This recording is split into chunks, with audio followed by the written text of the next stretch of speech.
Hello, people, and welcome to another exciting Bow Tie Friday. And just in case you don't understand it, in the name, it's Friday. Bow Tie Friday. And obviously, Saasha, I'm donning my bow tie for today's episode, which I do every week. And hello, Sash, down there Hello, in Australia. How are you? Chris. Oh, it is. Look, it's heating up in Australia. Tell you what, there is a lot going on around the country. Grand final is upon us. Yep. The nation is awaiting. Don't expect too many people to be in the office over the coming days. Everyone's just going to be holding their breath, waiting for the outcome of one of the favourites. Collingwood to lose, and up the mighty Brisbane Lions. So obviously the mighty Blues didn't make it, but the prison uniform wearing Collingwood team, they've made it by one single point. My heart goes out to the Gold Coast Giants, who weren't giant. They were giant on the day, Sash, but they missed out by a single point. So unfortunately, missed it by that much. But it doesn't matter how much you miss it by, Sash. If you miss, you miss. Unfortunately. Yep. The first coming second is you are placed as the first last. Unfortunately, yes, but we move forward, and we do move forward, sir. The nation moves forward unless Collingwood wins the grand final, and then we'll all be in mourning for at least a week and a half while we shall dress in black. Procedure. Yeah, exactly. I heard that they backed Qantas as one of their sponsors, but that's just allegedly. I'm not sort of saying anything about that. And shout out to the board of Qantas at the moment that are obviously sweating themselves to death, waiting on the shareholders to come through and tell them what they need to do, because obviously the customers can't tell them, and obviously the workers at Qantas can't tell them what to do. So hopefully the shareholders will see the light, take off the rose-coloured glasses, and make a decision that brings back the brand. Sash, I remember the boxing kangaroo and the brand of Qantas many years ago. Wonderful company. Shame. Let's see if they can get back on the pedestal that they were once on, Sash. That's right. Yes. And I'm sure there's quite a few followers of the show from Qantas. So thank you to those. The baggage handlers always handle well with the baggage. So, they're always used to a little bit of extra baggage. And, by following this show, they're probably taking on a little bit more extra baggage than what they need to. But nevertheless, they are fully compliant and safety conscious. So it's shout out to all you Qantas workers and people that are behind the brand this morning, and well done for sticking with it. That's all I can say. Top of the marks, top of the points. Yep. So, yeah. And like you said, the nation will be holding its breath to hopefully see the Brisbane Lions win. However, congratulations to Lachie Neale, who is the Brownlow Medal winner of the AFL this year for 2023. Well done, good sir. I know you are a big fan of the show, so thank you for tuning in on a Friday. Yeah. Lockie's always putting in a comment. He always DMs me in the background and asks me, obviously what the show's going to be about. And obviously, I said to Lockie, being the superior player and being the person that he is, I said that I would devote a small percentage of the show to him, and that percentage has just been put forward. So thanks to Mr. Neale, and thanks for the shout out for all of the ladies out there that wore the frocks on the evening. Wonderful display of couture, and it was wonderful to see all of them out and about, Sash. It is. Chris, what's been on your mind of late? Well, has anything been brewing in that brain of yours? There's plenty of things brewing, considering I've got a cup of brew, and I hope you've all got a cup of brew out there to lighten the load on the start of the weekend. Let's just say it's a Friday, which is always the start of the weekend. People don't. They try and finish off what they need to on a Friday, but really it's the start of the weekend, let's be honest. So, what I've been thinking about, Sash, it's been a bit of a roller coaster ride this week, and Australia's always been part of sport. We've always been a sporting nation.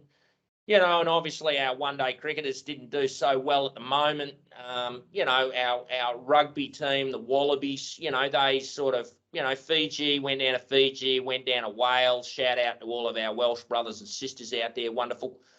But, ultimately I'm wondering about where sport's heading in Australia, Sash. Where's it, are the grassroots being funded properly? And are we showing some pathways, some proper pathways, proper leadership and that sort of thing to bring people up to their full potential from grassroots level right up to playing in the major leagues, as they say, for our brothers and sisters over in the US, in the major leagues, do we have that correct? Or are we a nation that's shying away from that a little bit? And are we, sports become a little bit of a second place to everything else that we've got on at the moment? Is life becoming, I know, but is life becoming so busy?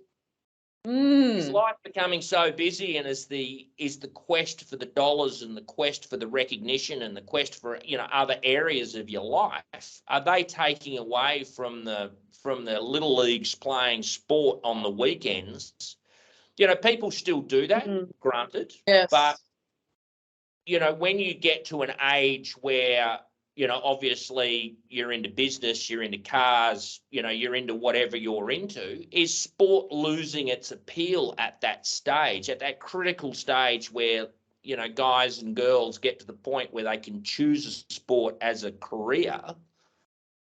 Is then the pathway for them open and the national funding enough to support the people that want to go in that direction, that want to go in that area? And not everybody's going to want to do that. There's going to be some special individuals that have got, some talent, but talent will get you so far, right? And then after that, you've got to be trained and you've got to be mentored and you've got to be helped and you've got to be shown, how to get the extra little bit out of what you've got naturally.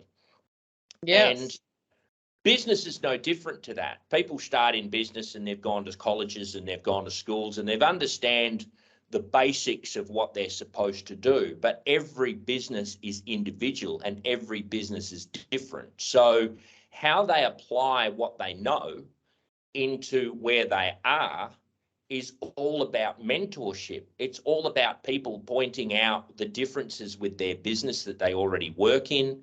It's about the customers that they deal with, how to deal with the different situations that they deal with. And there's a learning process. And, if a business hasn't got the same, if a business hasn't got that infrastructure to be able to take those people under the wing, let's say, of mother business, and bring them through the company and have a clear direction in terms of advancement and a path for them to go through, then people get disenchanted. So they move, they change, they go to different businesses, they go to different areas. And sport's very similar to that. There's only so many people that play in professional sport at the top level. So what do you view, Sash? What do you think? Well, I think it's always going to be, small. It's only a small ledge to stand on at the top of the food chain. Only so many people can get there. I think we should absolutely nurture the even from grassroots all the way up. Really nurture the competitiveness, and I think maybe as well that there's a lot of support on the participation, but it's also, there's always going to be a winner and a loser. And in life, not everything's going to be fair. In business, you're not going to get every deal. You're not going to get things that come your way. So, creating some resilience, I think, is really, really important.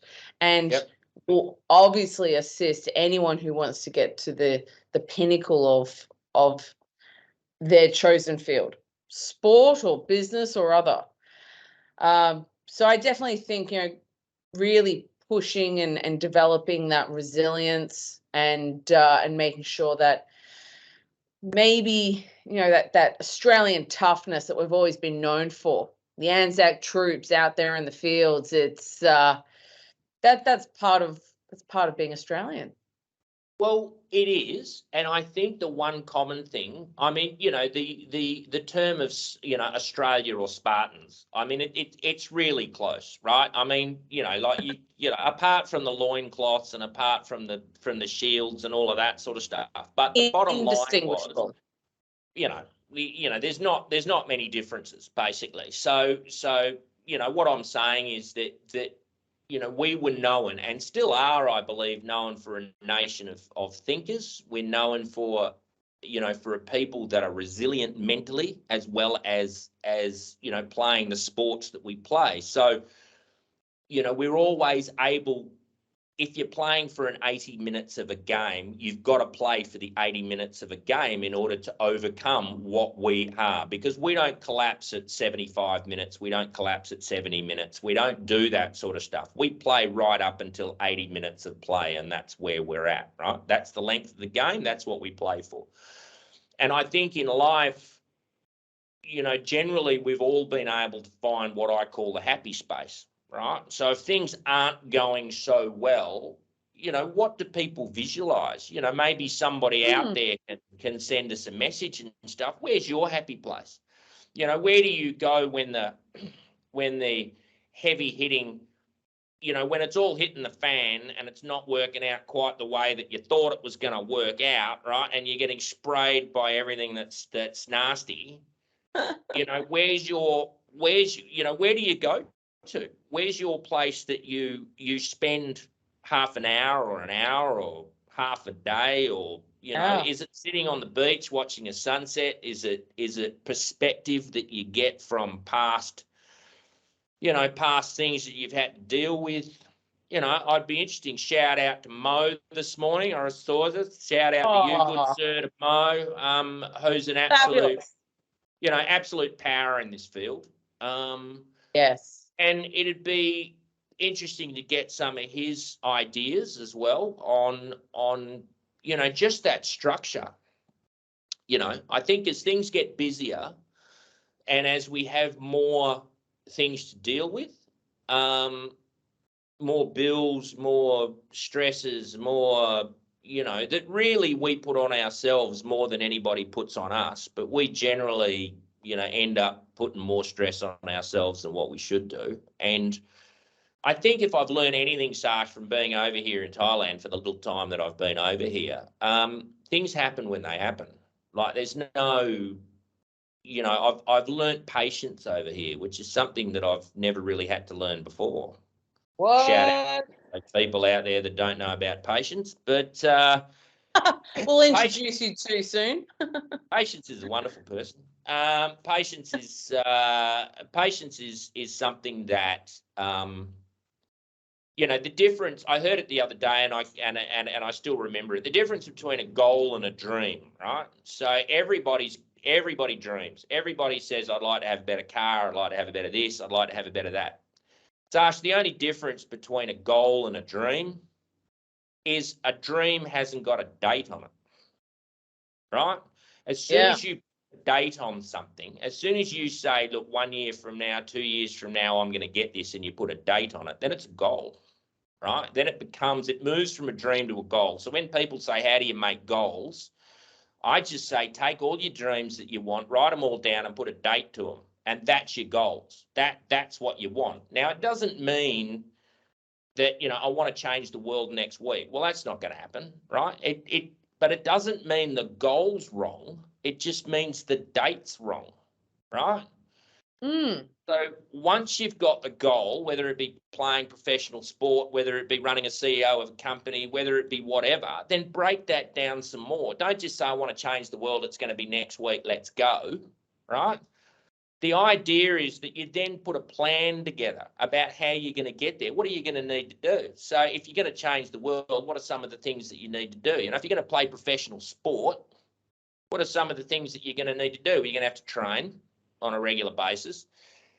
You're going to have to get some equipment. You're going to have to, go through a program. So start with this, start with that, work through, and then work out whether your date from that projection whether your date is realistic or whether your date is not so realistic. So if you want to be a CEO, obviously you've got to go and get some training. You're going to have to go and do some conflict resolution. You're going to have to learn how to talk with people. You're going to have to do maybe some public speaking so you get used to people, personalities, different things, how to manage office workspaces, all of those things.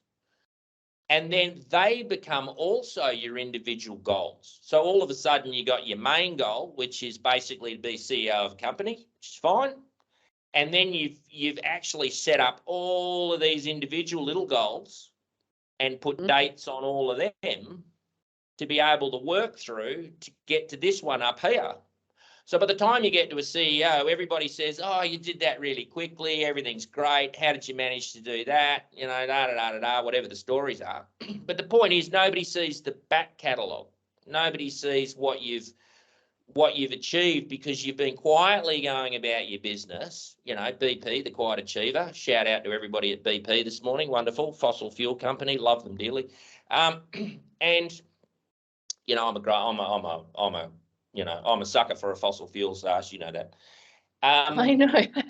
You drink it every morning. Right. So who in sport, who in business is talking to people and saying, where do you want to go? What do you want to do? Yeah. You know? Yeah. I want to see people's comments, whether it's up above or below. Yeah. Please share your thoughts on this Chriso's Friday morning thoughts. Yeah. And I think we need to hear the voice of the people, Chris. Yeah. They need to come forth. Well, I think that, you know, there's always, you know, shout out to Sam. He's always a great lover of the channel and always puts up there for a like and a share and all of that sort of stuff. Yes. You know, and like, subscribe, share. It's all, you know, basically there. You know, but we want to grow this channel a little bit. We want to do a little bit of interfacing between the people that are watching on you know, shout out to the engineers. You know, you may be a little bit socially awkward in some cases, but that's fine. Not on this channel, people. Not on this channel. So understand that pink person number 5, if you want to come forward and have a comment, then by all means, come forward, have a comment. You know, if there's something you want to discuss on a Friday, then let's discuss it, right? Put a question forward. Put a question forward. Do that. And this show does not run without the amazing support and patronage of OLEOLOGY. So thank you. Thank you. I think we'll, Chris, we have been talking in the background. We'll definitely get the MD Paul on, and and also that OLEOLOGY has been celebrating 21 years. It's 21 years old. Who knew? Finally moving out of the house and making its way into the world. So it's very exciting. Oh, Sash, those they all grow up. You know, going from O'Connor to Cardinia and then Cardinia to Anderson, and you know that the expansion and huge. And I remember that was a long time ago when I was a lad, Sash, but I remember, you know, back in the days moving from Cardinia to Henderson, you know, where it's situated at the moment, and you know, thinking to myself, how are we going to fill this space? Like, there is so much space. It was crazy. Like, I think I was using a mobile phone to ring somebody on the other side of the office there for a while. It was just crazy. I had a pair of binoculars in my office. I couldn't figure out where everybody was. It was like I remember that. You know, like I was already set up for the COVID situation when that arrived, Sash. I was already working from home. You know, I was at the office, but I never saw anybody all day. It was kind of bizarre for that. And, you know, look at them now, Sash. Look at them now. You know, strength, people everywhere working, and obviously expanding up to Southeast Asia, Sash. So up at the wonderful... You know, the wonderful country of Malaysia, and obviously up there in KL. So, yeah, incredible. Strength to strength, and, you know, testament to the company and to, obviously, to Paul, the leader. That's it. The illustrious leader. The coach, yeah. The coach. So, shout out to the coach this morning. And I hope the coach is doing well. So, yes. Absolutely. Yes, yes. All right. Well, I know that if I'm sure all of our viewers, they probably are due for a second cup of coffee. We should Yep. let them go to brew another batch. Look, and they need to sort out what they're going to do on Monday, and they need to figure out. And we're just a small interlude in the start for the weekend. But Sash, I want everybody to get themselves mentally correct upstairs, and remember that there's something more. Always, figure out that your family, all of the big stuff, and do all of that. So, spend some time with your loved ones. Spend some time with what is your ground zero, whatever that makes you happy, whatever that space is. Get into it and do it well over the weekend. And Sash, we'll see everybody next Friday. And as we 100%. always say, to all of those engineers and everybody working to keep Australia great again, I say, stay well, stay happy. Stay happy. And Sash, value your time. Yes, indeedy.